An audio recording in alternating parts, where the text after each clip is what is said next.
Thank you for watching the Housing Oregon YouTube channel. Please like and subscribe. Slide decks from the presenters are going to be available below. Thanks for watching. There might be some more people coming in, but I'm Pam Blumenthal. I'm the director of the Affordable Rents for College Students program. We also call it ARCS at College Housing Northwest. And I'm Ryan Sterling. I'm the Director of Finance and Real Estate at College Housing Northwest. It's not working? Not working? Hello? You just need to hold it closer to your mouth. Sorry. I'm Ryan Sterling. I'm the Director of Finance and Real Estate at College Housing Northwest. Come on in. There's plenty of room. There's some room up here at the front. Thanks for joining us. Show of hands, how many have heard of College Housing Northwest? Okay, great. We've been here at this conference a few times and presented about our work, and we're excited to be here this year to tell you about our Project Turnkey project. People know what Project Turnkey is? Show of hands. Most people? Okay, we'll talk about that a little bit too. Okay, one more question. Anybody from Gresham? Connection to Gresham? Okay. This hotel is renowned in Gresham, apparently. Once we purchased it, we heard all kinds of stories. So that's why I wanted to ask if anybody has a connection to Gresham. So Alex wasn't able to join us today. He was the project manager on this project.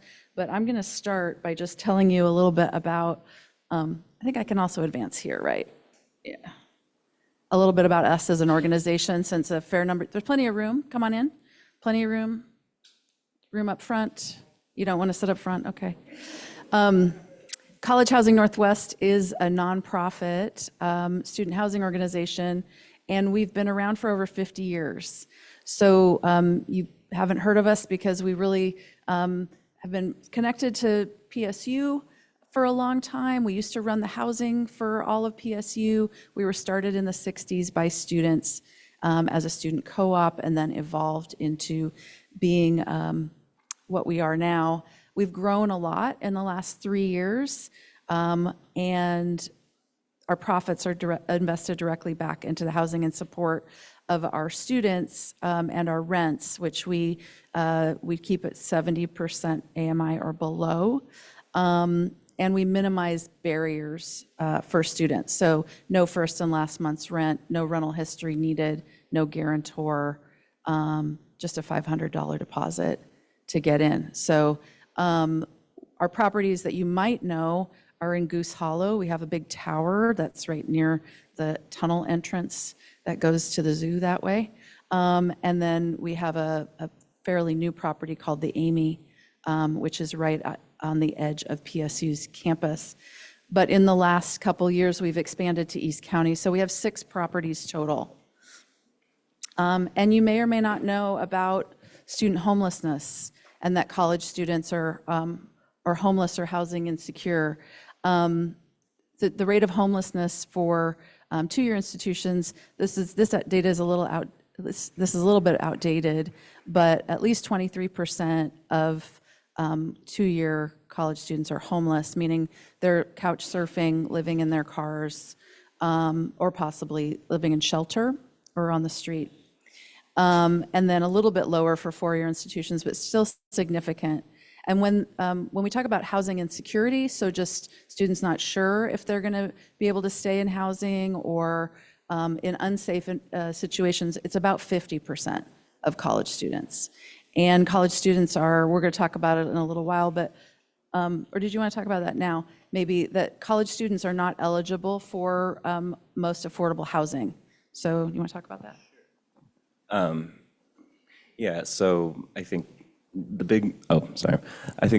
biggest kind of policy barrier, affordable housing policy barrier related to college students is the low-income housing tax credit. And so, about 5 years ago, I started trying to figure out, could we do a deeply affordable student housing project to serve some of these students? And really there is just a barrier for full-time students being able to access housing through LIHTC funded properties, and then us as a developer and housing provider, we're not able to, to secure LIHTC to do a project. So kind of led us eventually to trying to get other funding like the Project Turnkey funding. Right, so we've had to be really creative in what we've been able to do, and we'll talk about that a little bit. But in 2020, before I came to College Housing Northwest, I worked at Portland Community College and started partnering with College Housing Northwest because community colleges in particular don't have any real resources for housing. And so we started the Affordable Rents for College Students program, but this gives you an overview of who College Housing Northwest is. We are a housing provider, so we own and operate the properties. And then also, as Ryan mentioned, development and acquisition. So we have built properties. The Amy that I mentioned is the most recent. And because it's very, very expensive to build, we've in the last 3 years been acquiring properties and transitioning them into housing for us. So again, 3 new properties that we have on the east side. This property we're going to talk about today is called Abigail Court. It was the Pony Soldier, and it is the hotel, and it was, we've transitioned that through the Project Turnkey grant. And then I'm going to talk a little bit about ARCS. So ARCS, the Affordable Rents for College Students program, started before I came in 2020. Ryan and some other colleagues at College Housing Northwest saw that even though we keep our rents as low as possible, still out of the range of opportunity for a lot of college students. And so we explored a program in Tacoma called the CHAP program, which was providing rental assistance to college students, and modeled a little bit on that. But because we own our own properties, it was in some ways an even better fit because we're not just providing rental assistance to students to go find. We're actually providing rental assistance for students to live with us in our properties. We also provide some light wraparound supports to keep students housed and in school. So this is a little bit how it works. This is what students are referred into the ARCS program. So they're referred by our partners. And then they get 50 to 100% rental subsidy, depending on their eligibility. They have to be enrolled at least half-time. Students in our properties have to be enrolled half-time, generally. They're referred by a partner.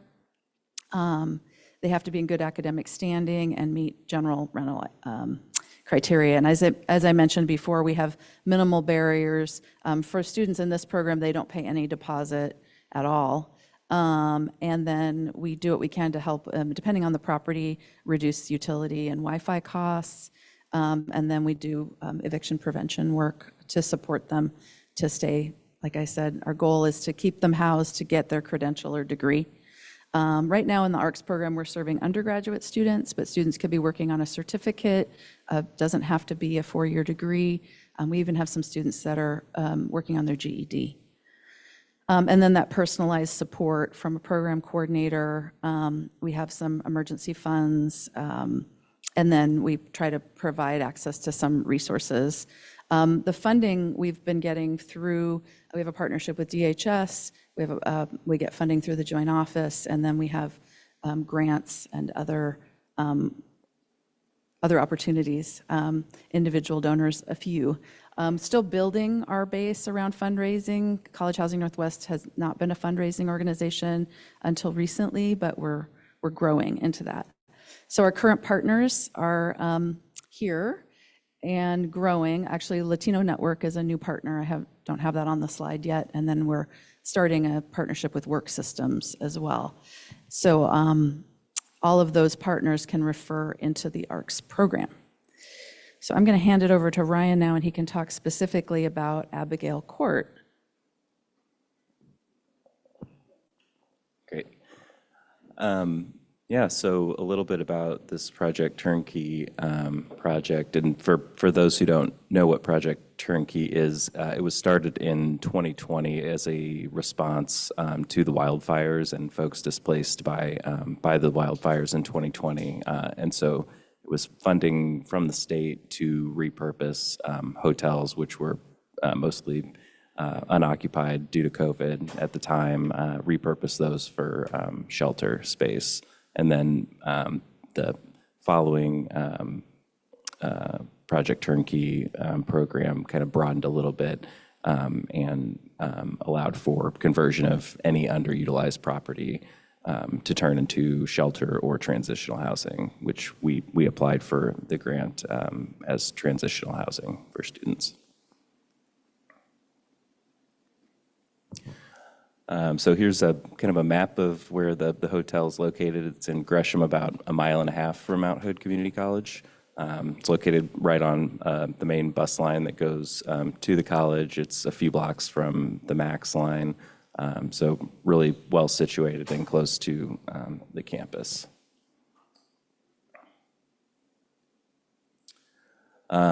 Just a little bit about the project. So the purchase price was $5.95 million, and so that was covered by the Project Turnkey grant. There were 74 units, hotel rooms when we purchased it, and OHCS is providing $250,000 grants for. They're kind of flexible grants, but kind of operating grants, or can be used towards renovation. So we received that from OHCS as part of the Project Turnkey grant. And then some of the building amenities, there was a lobby for the hotel, there was a big dining area, there was a kind of a commercial, sorry? It was 74 units, it's 75 now. There was like a manager unit that was like 3 hotel rooms kind of combined together. So we kind of reconverted that into 3 units,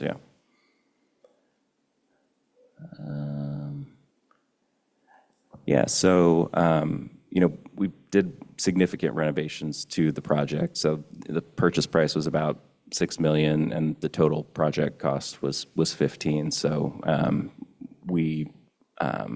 you can see this photo here is where the pool and hot tub were originally. So that was demoed and turned into a courtyard space.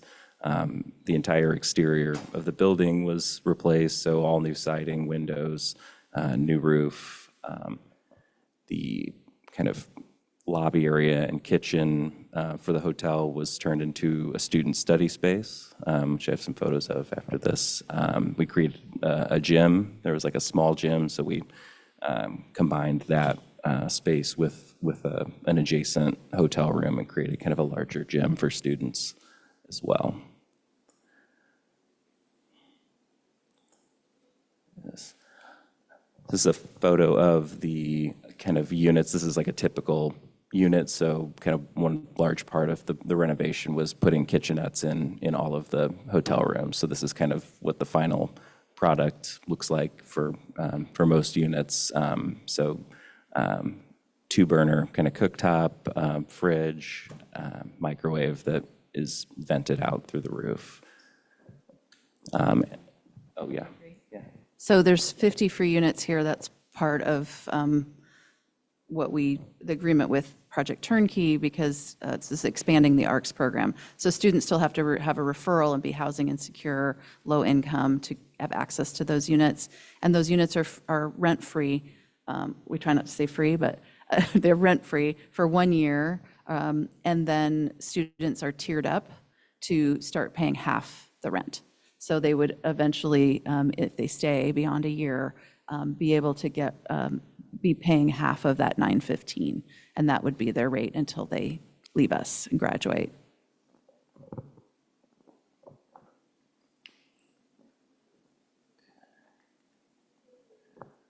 So here's a couple photos. This is the kind of photo from the lobby area. You can kind of see into the courtyard where the pool and the hot tub were originally. And just this, we looked at several different hotels, and this one was really kind of suited for conversion to housing because of this common courtyard. So we, looked at Motel 6s and 8s and kind of your traditional hotels that it was hard to imagine them really feeling like residential. This one, because of this kind of common courtyard and having all of the rooms kind of surround that courtyard, really, I think, translated well to converting to housing. So this is the kind of part of the student study space. So this was kind of an addition, but This is where kind of the hotel breakfast area was. So there were tables and kind of counters and waffle makers and stuff in this room. And we built these kind of study nooks and kind of redesigned that space. So a little bit about kind of just how we're operating this project. So we have a community manager, like full-time on site. We're playing with whether or not we need kind of a half-time leasing person for the kind of the 25 units that are we're charging rent for, and then a maintenance staff on site, and then an ARCS coordinator, which is kind of Pam's staff that provide some kind of the part of the wraparound supports for students in the ARCS program. And then we assume we have the commercial kitchen was converted into kind of like a conference room / drop-in workspace for the idea being could be drop-in workspace for some of our partners like NEA or New Avenues. And then kind of just how we just got TCO, or Certificate of Occupancy, 2 days ago. Yeah. And so we've worked really closely with Mount Hood Community College. They've been great, and our partners to kind of build up a wait list prior to that and kind of get students in. So I think we had our first students move in. Yeah, I think we're moving 15 students in. I think we're moving 15 students in this week. About.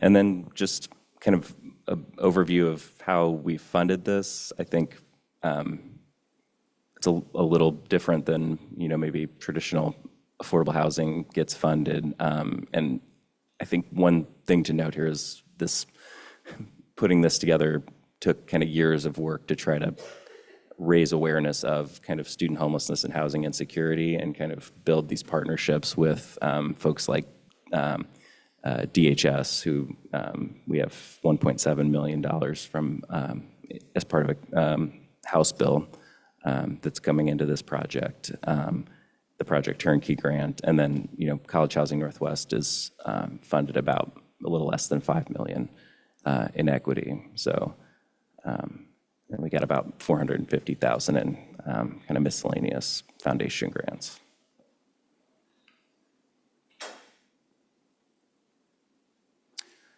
The timeline was pretty quick. I think we started looking for projects in late March, April of 23, and we had to identify and close on a project by the end of the biennium, so by end of June. So it was, I think we closed like 2 days before July. So it was like right up to the end.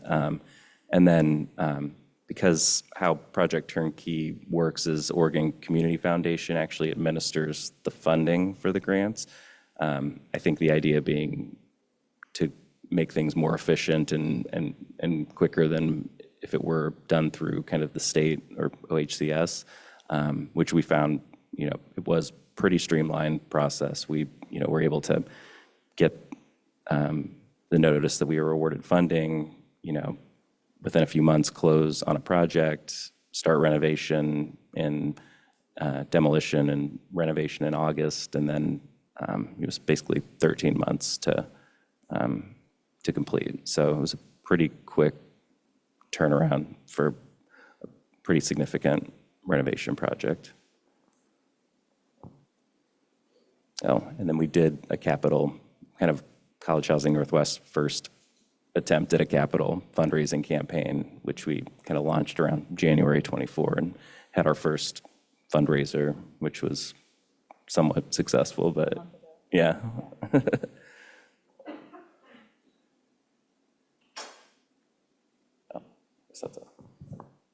So that's all we prepared for y'all, but we're expecting that you'd have questions about how this came together and other questions about our program or organization. I see one hand in the back. Yeah, I just have a question because I saw that you had one single one bedroom. Are you guys, I mean, do your studios, are they big enough to allow for single parents? Do you There's, yeah, so there can be 2 occupants in any of these studios. We also have other properties that are 1 and 2 bedrooms. So this is specifically, it was a hotel, so, we had the 1 bedroom that exists is because of that manager apartment that we combined 2 units to make that because it was kind of awkward sized. But yeah, we have other opportunities for people that have bigger families. And just so you know, only 1 person in the family has to be a student, so students can live with significant others or dependents. Yeah. Yeah. Other questions? Yes. The referrals that come from the colleges, what department or entity in the school is thinking? Yeah, it depends on the organization, but typically at the colleges, it's through their basic needs navigators. Every college has somebody doing that work. Some colleges, it's through their care team, where people can submit referrals or students can refer themselves through the care team, but yeah. Sorry, back there first. And For the rent units, how are you all paying for that? for the what rent units For the units that are rent-free? that are rent-free? Like your operating budget, like how are you? Yeah, well, we're getting funding for the ARCS program, and so right now that's through state funding. We got a House bill in the last legislative session, and we'll be looking for more funding during this legislative session. But, yeah, and Ryan, want to say something about that? Yeah, so that, we had a $4 million from a House bill, and so part of that was kind of going towards operating kind of funding towards the 50 free units. And then, OHCS has been historically providing $250,000 grants to Project Turnkey projects every biennium, which is not, alone enough to cover 50 free units, obviously. So we are, in order to continue kind of providing that amount of rent-free units long-term, we'll have to go back and kind of raise more funds or adjust kind of the amount of rent versus rent-free units. And after the first year, as I mentioned, we will be getting some level of rent from the folks that stay in those units. Yes? When your current, so any projects currently in the pipeline as this one finishes, and then what are your 3 to 5 year goals for acquiring properties? Or is the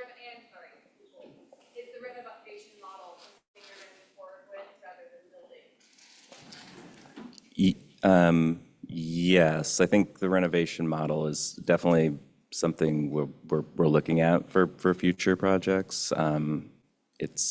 We learned a lot doing this one, so I think we could do it better, cheaper next time. And we get contacted by lots of community colleges, and especially in rural areas where it just historically does not make a lot of sense to go build kind of new housing.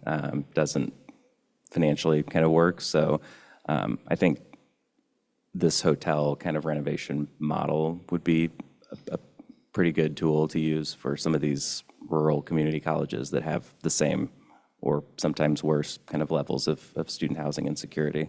Our next project, we did apply for the Portland Housing Bureau's rapid acquisition funding.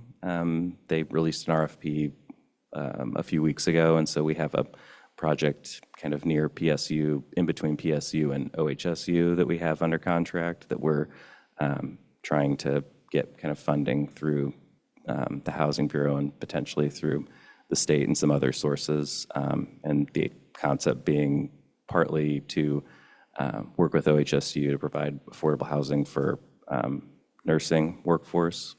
So they got about $45 million in state funding for what's called their 30-30-30 plan, which is to essentially increase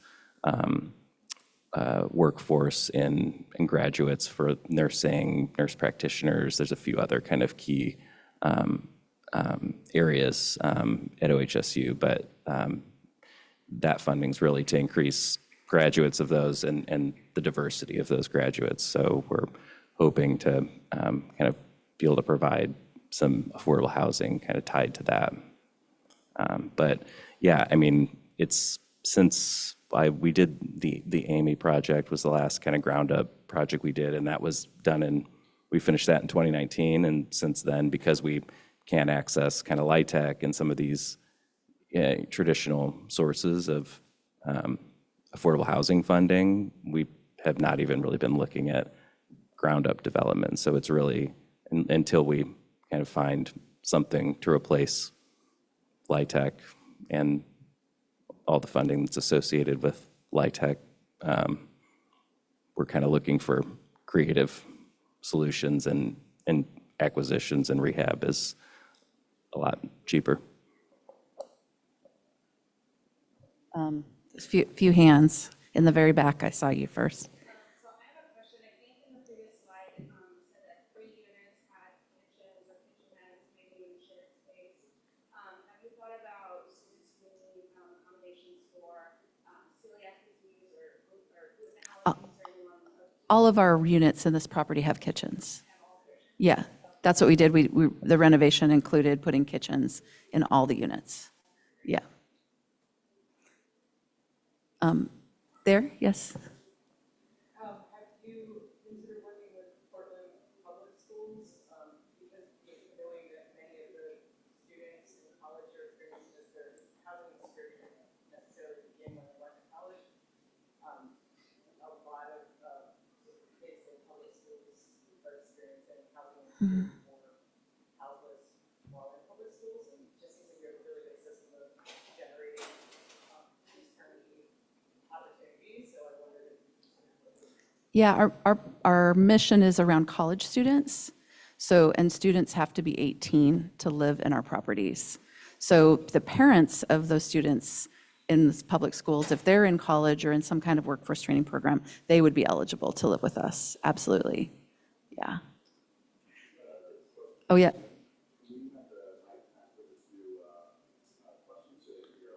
Oh, is there only one mic? I could just repeat the questions. Is that okay? Yeah, sorry. We'll go here. Yeah.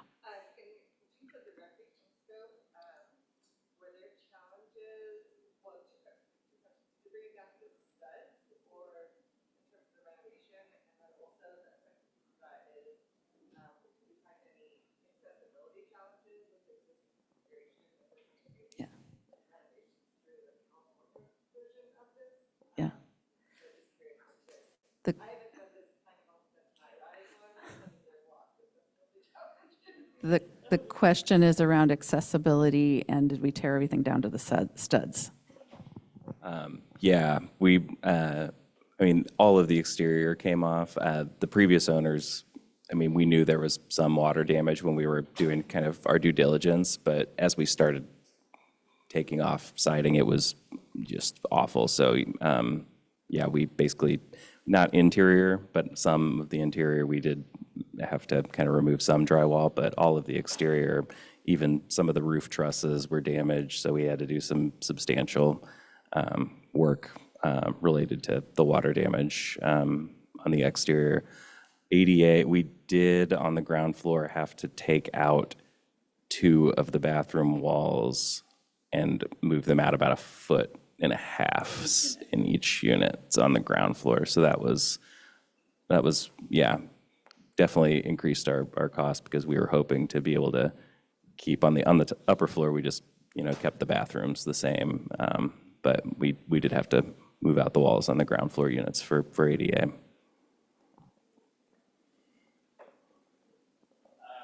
When I was coming to this, I was thinking the setup of the hotel would be more of like an SRO setup, maybe just for that, but the kitchen was a bit of a surprise.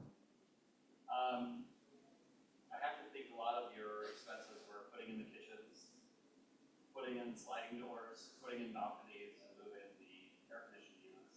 Was that an amenity decision, or was it a requirement from partners or the city?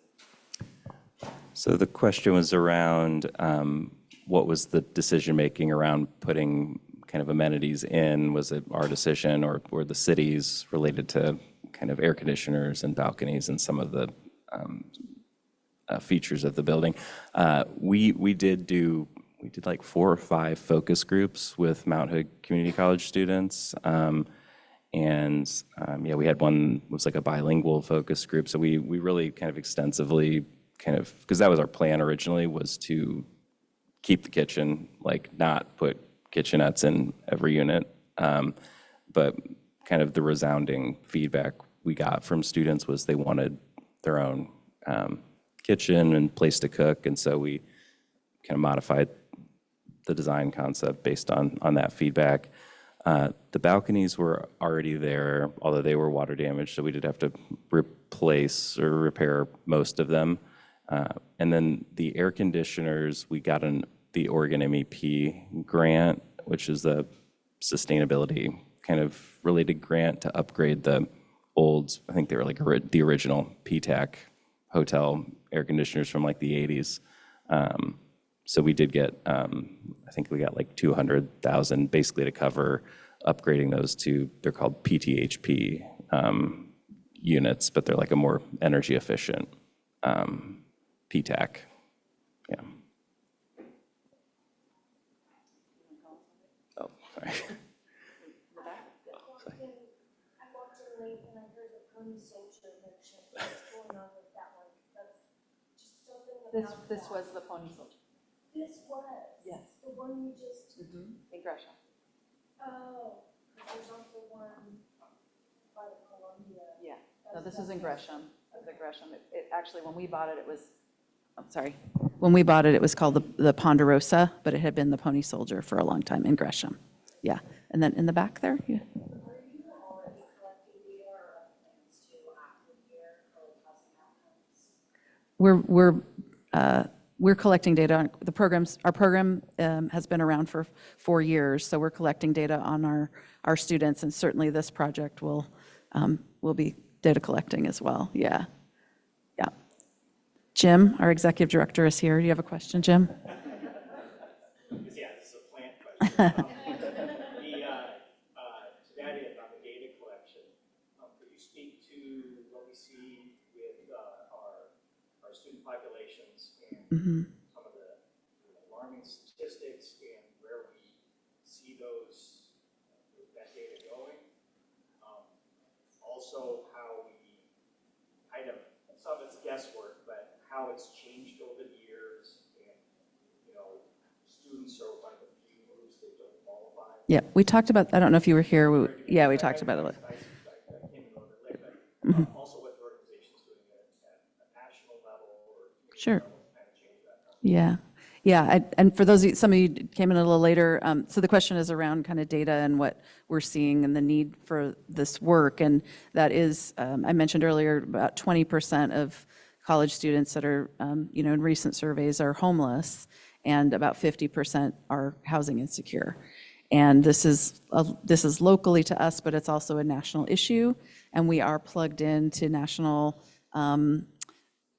groups that are doing advocacy around this work, that are working actually on LIHTC nationally and policy change that might broaden to support more college students being eligible to live in LIHTC-funded properties.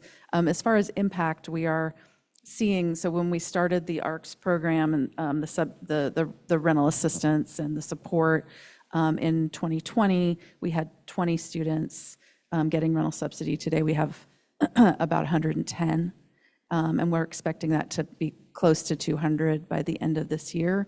So we've quadrupled in about 2.5 years what we're doing. And then also, the impact of housing, as you can imagine, very positively impacts students' ability to stay in school and complete a credential. We served over 100 students last year, and 16 of them got credentials. We're expecting that to continue, and we're part of a national, we got a national grant from a foundation to look at our impact and be working on our data infrastructure and being able to tell the story better as things move forward. So, yeah. You here in the front, you had your hand up for a while. Oh. On this one, we talked about LIHTC being barrier to new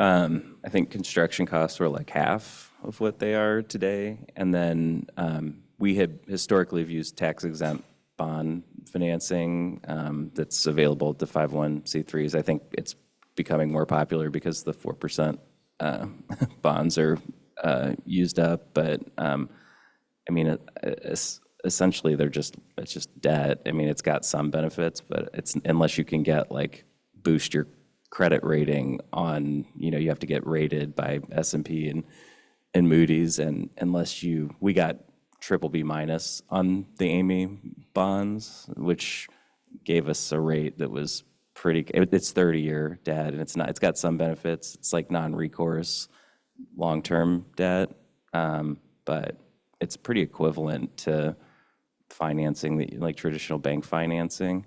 It comes with a ton more fees, probably like $500,000 just in fees. So it doesn't really make sense to use them unless it's large scale. But I think we own the land too. It was like a 70s kind of walk-up building before, and so we had the site. And then the other thing about the tax-exempt bonds is you can 100% finance a project with them as long as you can meet the debt service coverage requirements. So we were able to, using our existing land, kind of borrow, fund the whole project using those bonds. But yeah, not really as feasible now, mainly construction costs. Question from Zoom.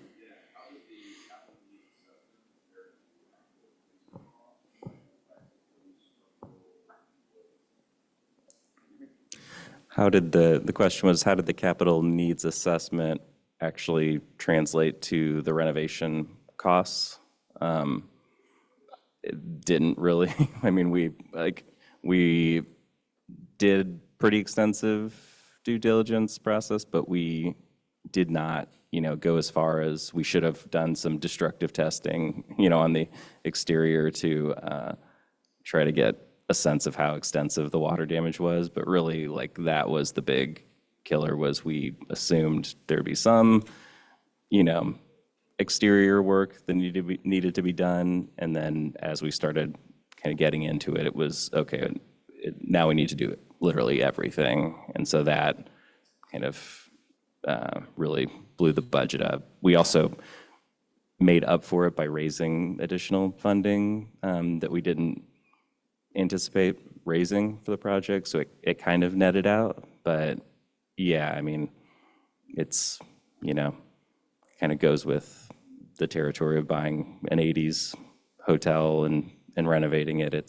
You're going to find stuff. And we found a lot.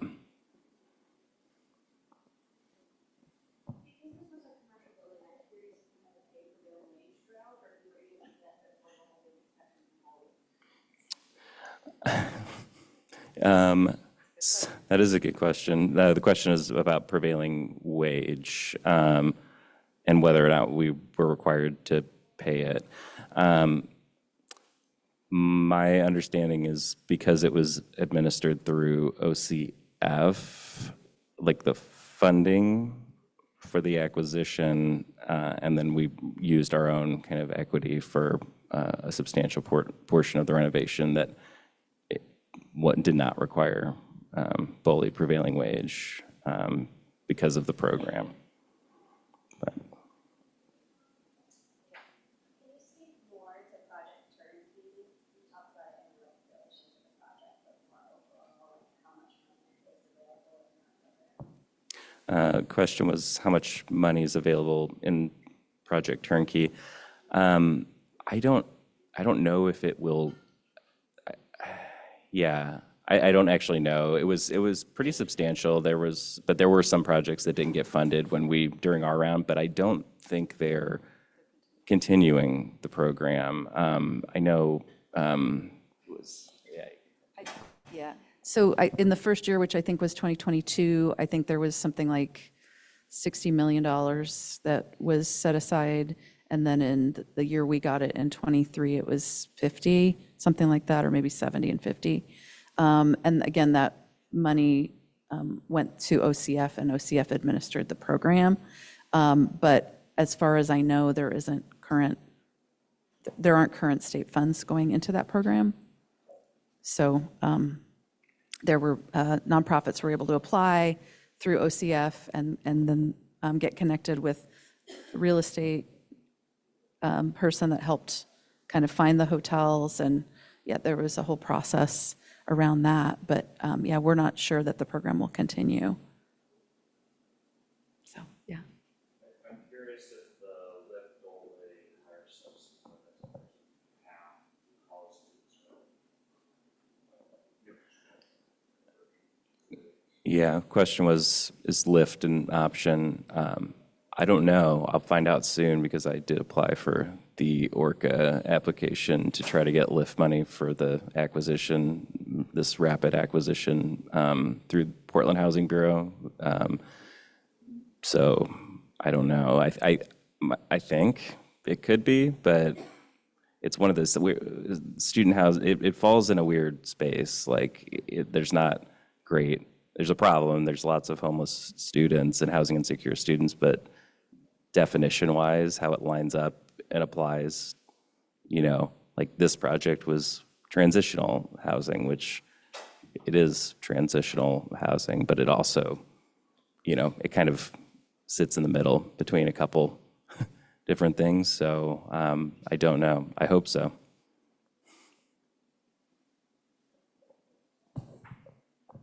Yes. Yes. You. Can you talk a little bit about your design and construction team specifically relative to the quick schedule you had up on the screen a while? You saw like 5 months you built into construction. Yeah.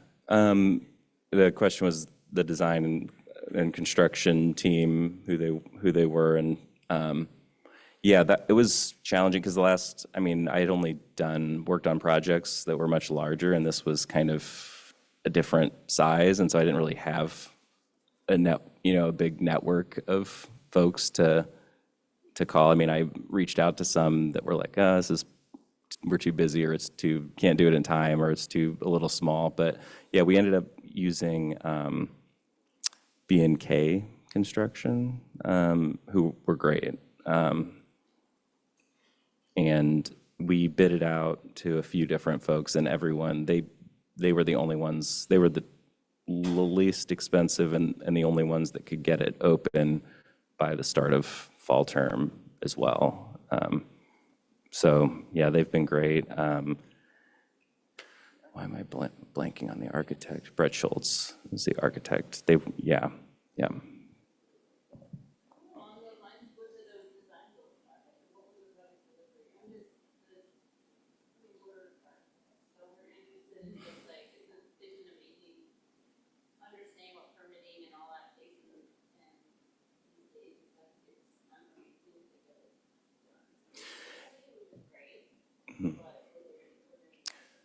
Yeah, the question was were there any tricks to getting it done so quickly? I think the biggest one that I forgot to mention is there was a state amendment passed that allowed, if you're converting non-housing space to affordable housing, you can skip plan review phase. And so that was definitely a huge part of why it was so quick.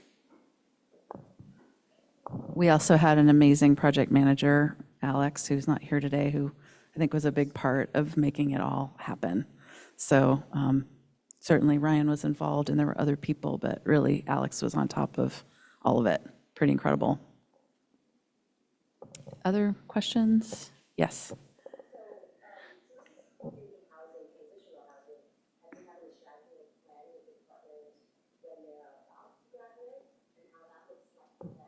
Yeah.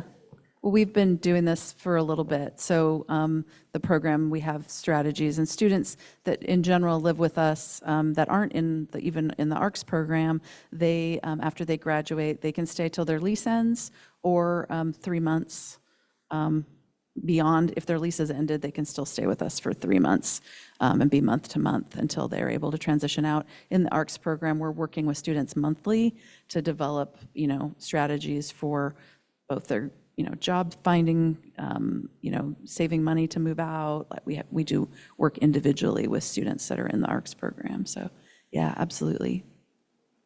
Yeah, and that's one of the reasons that we aren't, students that stay with us long-term aren't living rent-free the whole time, because we want them to have a rental history and have that experience of paying rent. We work on budgeting with them, so they're not just thrown out to to have to suddenly start paying rent. Yeah. Sorry, there was something back in the back. Yeah. I have a question about the 915. That still feels like a lot for a Rosen College staff. What happens if students are unable to pay? And what happens? What's in the lease? Yeah. So I think that's actually, what is it? Is it 70, 60%, 70% AMI? Yeah, it's about 50% AMI. So I know that seems like a lot, but it really, when you look at what people are charging for rent, it's the feedback we've gotten from students is it's very affordable. So if students are eligible for the ARCS program, if they're not able to pay that, then they can get a referral and come in and pay half of that. But yeah, we have studios that are 900 or less across our portfolio. And right now we have 2 bedrooms that are $1,000. So, depending on the property. So yeah, it could seem like a lot, but in this market, it is within range for a lot of people. Yeah. And for the Project Turnkey project, it includes kind of high-speed Wi-Fi and all utilities. We have some furniture available too, so it includes some extra stuff. I'm curious as to what the lease says that if they're unable to pay. We work with students. If they have a month when they can't pay, we have an emergency fund they can apply for. They can have a payment plan. We do everything we can to make sure they can still be living with us. If it's a long-term situation, then we help them maybe find another place. But yeah, we do everything we can. Yeah.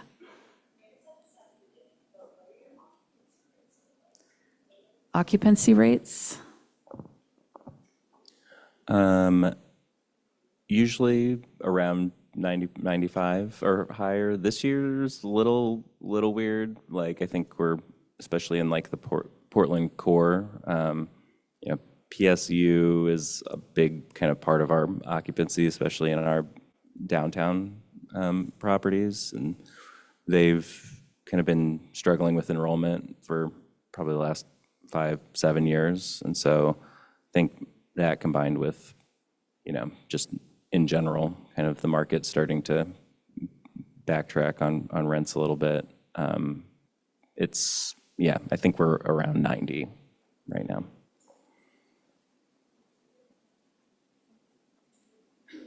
So the reward with this wonderful opportunity for students must be just the looks on their faces and their enthusiasm to give them. So have you had the opportunity to enjoy that reward, or are you planning to have that opportunity? Do you mean like celebrating or like? Oh, for sure. Yeah, I don't as much. I'm not working directly with the students, but our teams in operations and in the ARCS program when they're moving. I mean, I guess I could tell a story. We have a student who was at Clackamas Community College getting his welding degree, and he'd been living in his car for 2 years and driving an hour from where he could park his car at night at a friend's house, be safe, but was driving an hour to Clackamas for 2 years. And then we were able to bring him in to one of our properties, which were not particularly close to Clackamas, but it was closer than an hour, and bringing him into an apartment. And he completed his credential and then realized he could actually go and get a bachelor's degree. So he was getting a welding certificate, and now he wants to be a business owner. So with the support of our staff and housing, he's going to continue on. And that, I'm sure, would not have been possible. So that was a real, and those stories, I've lots of other ones.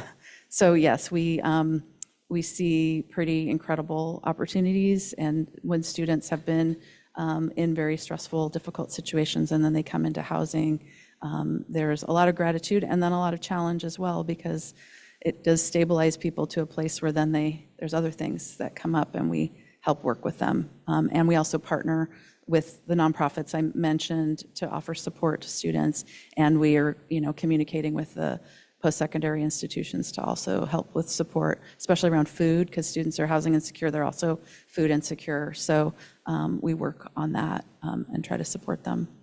Thanks for that question. Anything else? Yes. This is a question for Ryan. You mentioned that student housing and transitional housing is not like giving space, and that seems like a really exciting opportunity for all of us who do like typical tax credit, community development that has like a set of constraints and has a set of rules, a lot of costs, a lot of inflexibility. Are there any lessons in using like, I don't know, social impact funding or leveraging education funding to do things differently and more creatively? I think we're all sort of challenged to think about like, now we have on cap, what do we do, what's next? What other sources can we leverage? So do you have lessons for us? Yeah, question was any lessons about like being able to creatively fund projects. Yeah, I mean, I guess the thing I think about is like that helped us the most is when we first started, like I reached out to all the colleges, and that's where I met Pam at PCC, and it was during the pandemic, and so we had a kind of a group that was meeting every week, and we kind of formed this coalition sort of with all the colleges and us specifically around this issue. And we had like a virtual summit and got, legislators and folks kind of there. And so it was like, we started kind of, because we needed to kind of raise awareness first of the issue, because a lot of folks didn't know about it. And so I think that was kind of one key step, is just we had to get the issue in front of folks. And then, like leveraging that to then, and those connections to try to kind of work with the legislature to get this House bill funding, or just looking for kind of creative, unique sources of funding that aren't the traditional. I don't know, I guess the lesson is, it was hard, and like we had to put a lot of several years in to just kind of get to this, which only wasn't, in terms of funding that we got for this project, and the size of this project is nothing compared to, an affordable housing project. But it took a lot of work to even get that. And before that, the DHS partnership, they had COVID relief, some extra COVID relief funding, I think. And so we got we had a capital grant for $3 million from them through their youth experiencing homelessness program that went into an acquisition that was next to PCC Southeast campus. So that and this were kind of like 2 years of trying to figure out how to get non-LIHTC funding for a project. That's a great question too. And we've not been doing this for very long. It's been a organization that's been self-funded for 50 years, and now we've just started going out, trying to get partners, and having the impact and seeing the outcomes that we're seeing now. But that's really been just 4 years, really. And so we're blazing that trail. We're the only organization doing this in the entire nation, and we're trying to get more and more partners, trying to get more awareness, trying to change the conversation about college students specifically and what their needs are at a national level. So this is all brand new, and if you guys want to join in the conversation, partner with us in some way, feel free to reach out. And join us. Thanks. Any other questions? We're happy to stay here and chat if anybody wants to chat. And we're a little early, but I'm sure you guys can find another cup of coffee or something to start your day. Thank you for being here and asking all those great questions.